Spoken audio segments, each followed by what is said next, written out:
Hello students, good evening. आज शायद सब लोग घर पर रह के पढ़ रहे हैं। अब क्या किया जाएगा, जैसी स्थिति है उसका सामना तो सबको करना ही है। लॉकडाउन है तो घर पे ही रह के अपनी तैयारी कीजिए, अपनी पढ़ाई को जारी रखिए। चलिए आज क्लास शुरू करते हैं फिर से। क्लास 12 बायोलॉजी एक्सरसाइज 7 क्रम विकास या इवोल्यूशन या क्रम विकास, जिसके ऑब्जेक्टिव क्वेश्चन लेकर मैं उपस्थित हूँ। शुरू करते हैं आज का क्लास। पहला क्वेश्चन है, पक्षियों और कीटों के पंख हैं। किस प्रकार के पक्षी और कीटों के पंख हैं? यहाँ ऑप्शन है समजात अंग, असमजात अंग, अवशेषी अंग या अवशेषी प्राणी। यानी पक्षियों और कीटों के जो पंख है वह किस प्रकार के पंख हैं, उनको क्या कहा जा सकता है? समजात अंग या असमजात अंग या अवशेषी।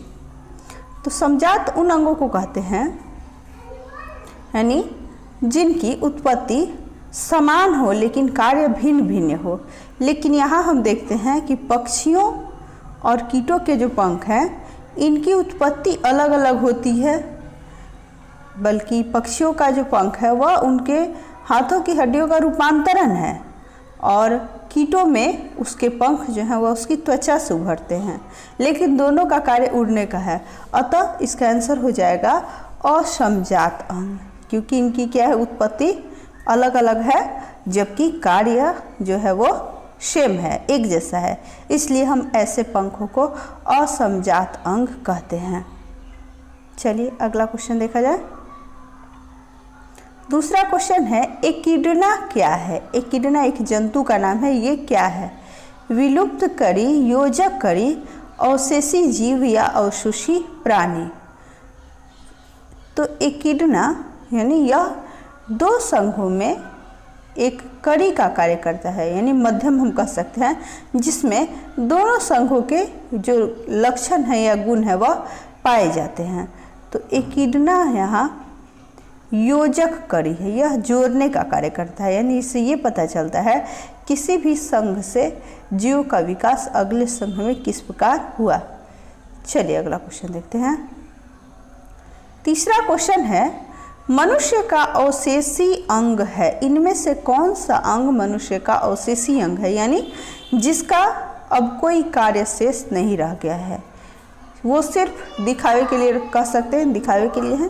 यहाँ ऑप्शन है बाह्य कर्णपेशियाँ, निक्टिटेटिंग झिल्ली, अंधांत्र परिशेषिका जिसे हम अपेंडिक्स भी कहते हैं, या इनमें सभी। तो ये तीनों, इसका आंसर ये तीनों है। यानी बाह्य कर्ण की पेशियाँ भी अवशेषी अंग है, निक्टिटेटिंग झिल्ली भी अवशेषी अंग है, और अंधांत्र परिशेषिका या अपेंडिक्स भी जिसे कहते हैं, ये सभी। तो यह आंसर हो जाएगा इनमें सभी, क्योंकि ये जो सभी हैं यही क्या है, तीनों जो ऑप्शन दिया है ये तीनों अवशेषी अंग है, यानी इनका कोई विशेष कार्य नहीं है। चलिए अगला क्वेश्चन देखते हैं। घोड़े का सबसे पुरातन पूर्वज कौन है? यानी दिए गए जो यहाँ ऑप्शन है इनमें से घोड़े का सबसे पुरातन पूर्वज कौन सा है? यहाँ ऑप्शन है इयोहिपस, मेजोहिपस, इक्कुस या इनमें से कोई नहीं। तो इसका आंसर हो जाएगा इयोहिपस। जी हाँ, इयोहिपस घोड़े का सबसे पुरातन पूर्वज है। चलिए अगला क्वेश्चन देखते हैं। निम्न में कौन जीव, यहाँ जीवन लिखा गया है गलती से, लेकिन निम्न में यहाँ जीव ही होगा। निम्न में कौन जीव केवल अफ्रीका में ही पाए जाते हैं, यानी यह दूसरे महादेशों में नहीं पाए जाते? यहाँ ऑप्शन है जिराफ, जेब्रा, गोरिल्ला या इनमें सभी। तो पूर्व काल में भौगोलिक परिस्थितियाँ जिस प्रकार की बनी उसके अनुसार ऐसे भी जीव हैं जो किसी निश्चित भौगोलिक क्षेत्र में ही सीमित होकर रह गए हैं। तो इसका आंसर हो जाएगा इनमें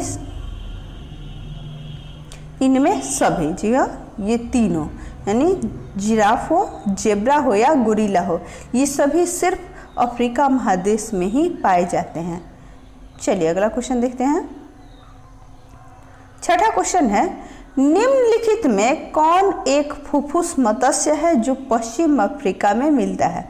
फुफ्फुस मत्स्य कहने का तात्पर्य ये हुआ कि जिसमें स्थलीय जंतुओं की तरह फेफड़े भी पाए जाते हैं और पानी में जो तैरते हैं जंतु जैसे मछलियाँ वगैरह है तो उनके गिल्स जैसी संरचनाएं भी मिलती हैं, यानी ऐसी मछली जिसमें फेफड़ा हो, फुफ्फुसीय मत्स्य कहा गया है इसको। तो ये कौन सा है जो सिर्फ पश्चिम अफ्रीका में ही मिलता है? यह ऑप्शन है लिपिडोसाइस, सिरेडोटस, प्रोटोप्टेरस या इनमें से कोई नहीं। तो इसका आंसर हो जाएगा प्रोटोप्टेरस। या प्रोटोप्टेरस ये पश्चिम अफ्रीका में मिलता है और यह एक फुफ्फुस मत्स्य है। चलिए अगला क्वेश्चन देखते हैं। 7वां क्वेश्चन है फिलोसोफिक जूलॉजिक। फिलोसोफिक जूलॉजिक नामक पुस्तक के लेखक कौन है? यहाँ ऑप्शन है डार्विन, लामार्क, मूलर या कैम्बरर। तो आपको पता होगा डार्विन जिसे प्राकृतिक चुनाव का प्रवर्तक भी कहते हैं, लामार्क, मूलर इन्होंने अपने अपने प्रयोग किए हैं, कैम्बरर ने चूहिया पे प्रयोग किया था। तो इसका आंसर हो जाएगा लामार्क। जी हाँ, लामार्क ने फिलोसोफिक जूलॉजिक नामक अपनी पुस्तक लिखी जिसमें क्रम विकास के बारे में उन्होंने बताया है। चलिए अगला क्वेश्चन देखते हैं। प्राकृतिक चुनाव का प्रवर्तक हैं, अभी तो बताया आपको, प्राकृतिक चुनाव का प्रवर्तक लामार्क, डार्विन, फिशर या मॉर्गन। पिछले क्वेश्चन में अभी आपको पता होगा प्राकृतिक चुनाव के प्रवर्तक हैं चार्ल्स डार्विन। हाँ, इनको हम चार्ल्स डार्विन भी कहते हैं, इनका नाम है। प्राकृतिक चुनाव उन्होंने जो अपना सिद्धांत दिया था, इसके अनुसार प्रकृति अपने अनुसार जीवों को चुनती है। जो जीव प्रकृति के अनुसार अपने आप को ढालने में सक्षम होते हैं वही जीव इस धरती पर जीवित रह पाते हैं, और जो जीव अपने आप को प्रकृति के अनुरूप नहीं ढाल पाते वो इस धरती से विलुप्त हो जाते हैं। तो ये सिद्धांत प्राकृतिक चुनाव कहते हैं इस सिद्धांत को, और इसका प्रतिपादन चार्ल्स डार्विन ने किया था। चलिए अगला क्वेश्चन देखते हैं। क्वेश्चन 9 है स्वतः जनन के अनुसार अधिकांश जंतुओं की उत्पत्ति हुई, यानी कुछ ऐसे वैज्ञानिकों ने भी, ऐसे वैज्ञानिक भी हैं जिन्होंने यह कहा कि इस धरती पर जितने भी जीव जंतु हैं उनकी उत्पत्ति स्वतः ही हो गई, अपने आप ही हो गई। तो वह किन वस्तु से हुई है? स्वतः जनन के अनुसार अधिकांश जंतु की उत्पत्ति कैसे हुई है या किन पदार्थों से हुई है? यहाँ ऑप्शन है समुद्र से, अजीवी पदार्थों से, स्वतः या इनमें से कोई नहीं। तो यहाँ आंसर हो जाएगा अजीवी पदार्थों से, अजीवी पदार्थों से इसी से उत्पत्ति हुई है। जितने भी आजकल जीव जंतु दिखते हैं सबकी उत्पत्ति अजीवी पदार्थों से हुई है, जो कि समुद्र के जल में एकत्रित हो गए और अजीवी से जीवी पदार्थ, जीवी मतलब जंतु की उत्पत्ति हुई।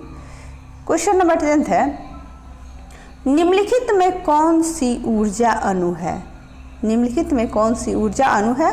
एटीपी, डीटीपी, एमटीपी या कोई नहीं। तो इसका आंसर हो जाएगा एटीपी, एडिनोसाइन ट्राइफॉस्फेट, जिसका प्रयोग कोशिकाएं करती हैं और इसका निर्माण भी सिर्फ जीवित कोशिकाओं में ही हो सकता है। चलिए अगला क्वेश्चन देखते हैं। अजीवी पदार्थों से किसे उत्पन्न होने में लगभग 2 अरब वर्ष लगे? किनकी उत्पत्ति हुई या क्या उत्पन्न हुआ अजीवी पदार्थों से जिसके उत्पन्न होने में लगभग 2 अरब वर्ष लग गए? काफ़ी लंबा समय है।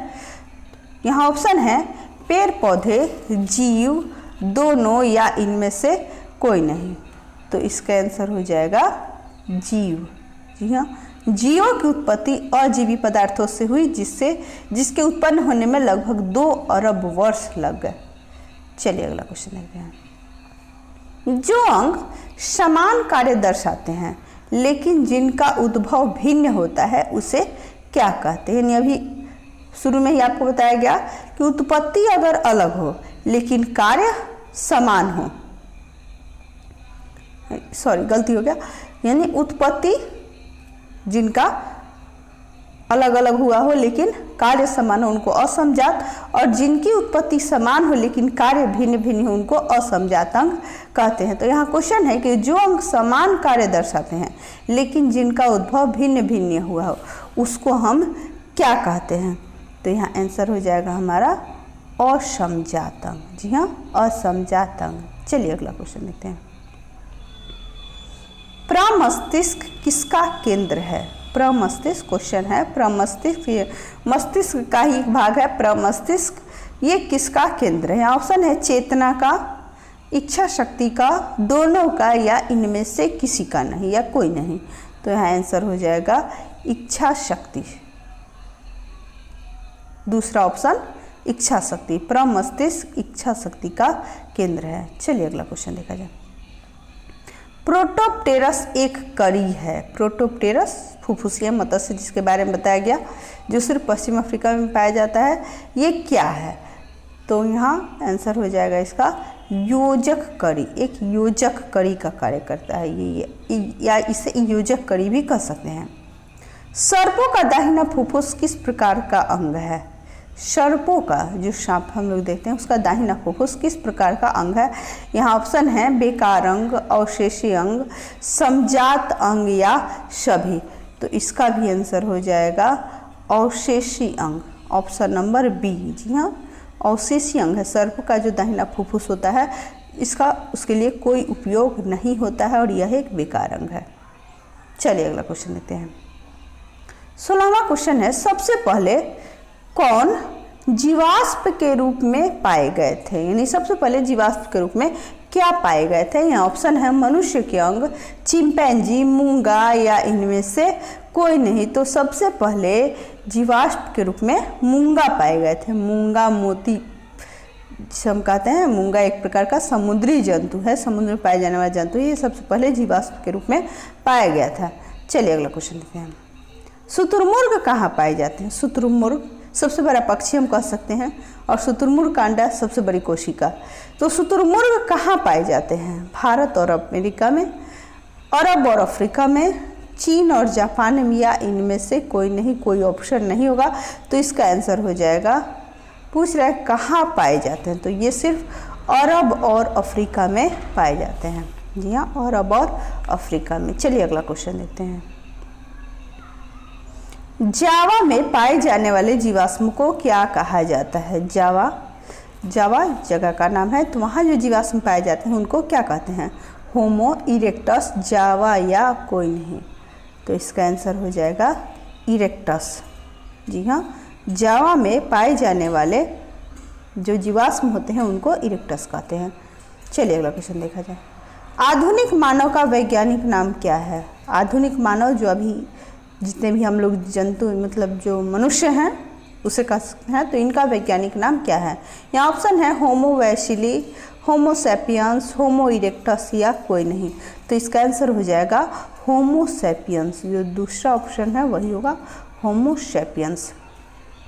चलिए अगला क्वेश्चन देखते हैं। लुई पाश्चर ने अपना प्रयोग कब किया था? लुई पाश्चर वैज्ञानिक थे, इन्होंने अपना प्रयोग किया था सन 1800। यहाँ ऑप्शन है 1864, 1865, 1965 या 1964। तो यहाँ आंसर हो जाएगा इसका 1864। जी हाँ, लुई पाश्चर ने अपना प्रयोग 1864 में किया था। चलिए, तो इसी के साथ क्वेश्चन अब ख़त्म हो गया है, और चैप्टर छोटा था, क्वेश्चन भी कम थे। चलिए अगले क्लास में फिर नेक्स्ट चैप्टर है उसका क्वेश्चन लेकर फिर से उपस्थित होंगे। तब तक आप लोग इसको ज़रूर याद कीजिए। चलिए, धन्यवाद।